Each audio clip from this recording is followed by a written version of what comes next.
Hey, how's it going? In today's video, we're going to take a look at the old TV series, Shiny Time Station. Today's video was requested by Thomas, the Conjunction Junction Engine. Now let's get started. Roll the intro.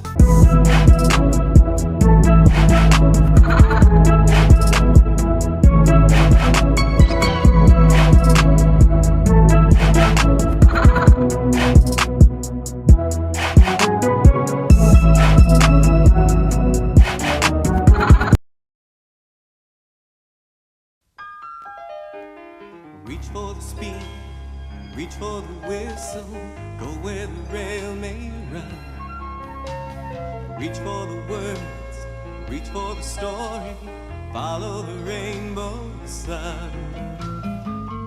To a shining time station. Shiny Time Station was created by Britt Allcroft and Rick Sicklecow. Allcroft and her production company helped develop a television series for ITV in the United Kingdom called Thomas and Friends, which is based off the railroad book series Thomas the Tank Engine by Wilbur Awdry. The series is about talking locomotives that works for the Fat Controller at a Northwestern Railway that's located on the island of Sodor. They reached the top at last and ran smoothly into the station.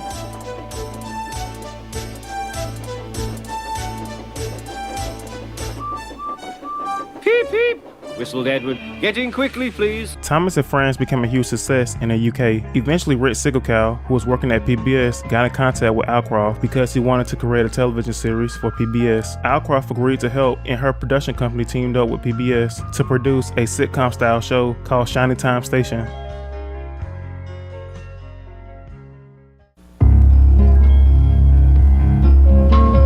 Reach for the speed, reach for the whistle, go where the rail may run. Reach for the words, reach for the story, follow the rainbow sun. To a shining time station, where dreams can come true. Shining Time Station, weekdays on Kids Zone.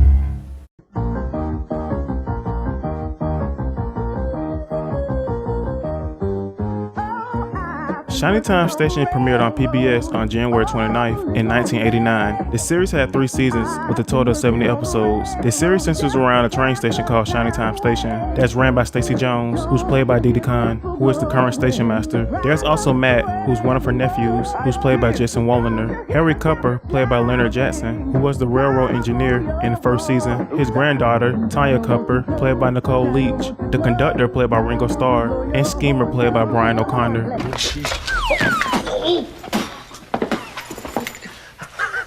I know what you're saying yourselves right now. You're saying, Schemer, you're sure under a lot of pressure with a phone stuck to your hand. In the first episode, Stacy and Matt enters the station. Stacy then tells Matt that she'll show him around the station. She shows him the information desk, the arcade, the waiting area, and the ticket desk. Oh, excuse me, sir. May I please buy a one-way ticket to Cloggyville? Yes, you can. Okay, now you take a ticket from there. And you find the puncher. That's it. You punch it, Cloggyville. Perfect. And then you stamp it. And, then I'd give you my money. Thank you, young man. It is a pleasure doing business with such an efficient railroad. What did you say the name of this railroad was? Shining Time Station on the Indian Valley Railroad. Oh, well, I'm going to have to remember only to travel on the Indian Valley Railroad. Stacy tells Matt that she's going to make the station as good as it ever was, and she wants the station to be busy with passengers, like how it was when her grandma used to run it. This is my plan.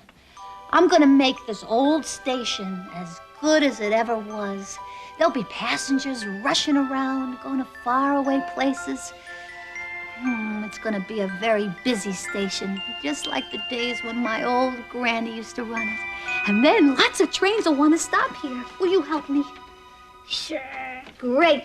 Now listen, there is a railroad engineer coming here this afternoon, and if he likes this place, then maybe he'll stay and help too. So, where should we begin? While dusting the mural, a man known as Mr. Conductor appears in front of Matt and tells him he's a good worker, just like his friend Thomas the Tank Engine. Matt asks him, does Thomas live with him? The conductor explains that Thomas lives in Sodor and begins to tell Matt about the story of Thomas. Here we go. Thomas is a tank engine who lives at a big station on the island of Sodor. He's a cheeky little engine with 6 small wheels, a short stumpy funnel, a short stumpy boiler, and a short stumpy dome.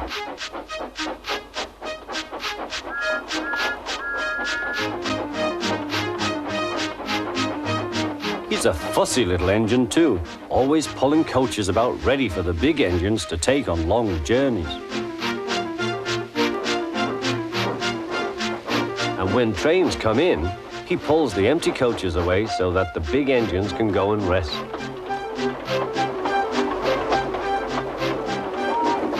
Thomas thinks no engine works as hard as he does. He loves playing tricks on them, including Gordon, the biggest and proudest engine of all. Thomas likes to tease Gordon with his whistle. Wake up, lazy bones, why don't you work hard like me?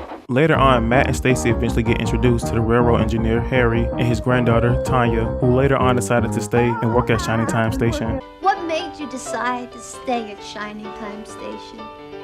It's hard to say exactly, but there's just something about this place. Shining Time Station received a lot of positive reviews. The series is a mixture of live action with segments from the British television series Thomas the Tank Engine and Friends. The series also featured a jukebox band that lives inside the jukebox. The jukebox band usually performs a song each episode whenever someone inserts a nickel into the jukebox. After season 1, Leonard Jackson will step down as his role as Harry. Ringo Starr will also step down from his role as the conductor to focus on his music career and will be replaced with George Carlin, who took the role because he wanted to show another side to himself when it came to acting. They came to me, and the reason I took it was there's that acting thing over here looking at me. I thought, well, I'll show another side of myself. I'll show a side that no one's expecting. And Mr. Conductor was a complete departure from anything anyone expected from me, judging me by my persona on stage. So I did them, and it was fun, and they're out there, and I have them, and they're good. The series won an Emmy for Outstanding Directing and also a Gemini Award for Best Children's Series. Shining Time Station's final episode aired on June 11th in 1993. PBS will air reruns of the series until 1998. The reason why the series never received another season is because it reached the 65 episode minimum requirement for syndication. Shining Time Station's time slot will get replaced with Teletubbies on PBS and will later air on Fox Family from 1998 to 1999 and then Nick Jr. in the early 2000s.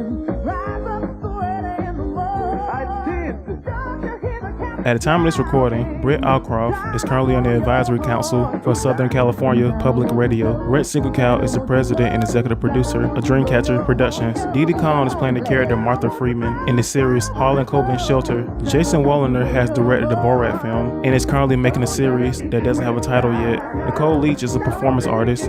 Ringo Starr has announced that he's about to tour again. Brian O'Connor is a vocalist and guitarist for an independent band. And sadly, Leonard Jackson and George Carlin have passed away. Looks like you made it to the end of the video. If you haven't already, make sure you hit the like button. Or if you thought this video was shit, make sure you hit the dislike button. Also, if you enjoyed the What Happened series, I have a playlist of all the current videos I made so far. You might want to add the playlist to your YouTube library because sometimes my videos don't show up on the homepage. I'm Tsunami. Thanks for watching.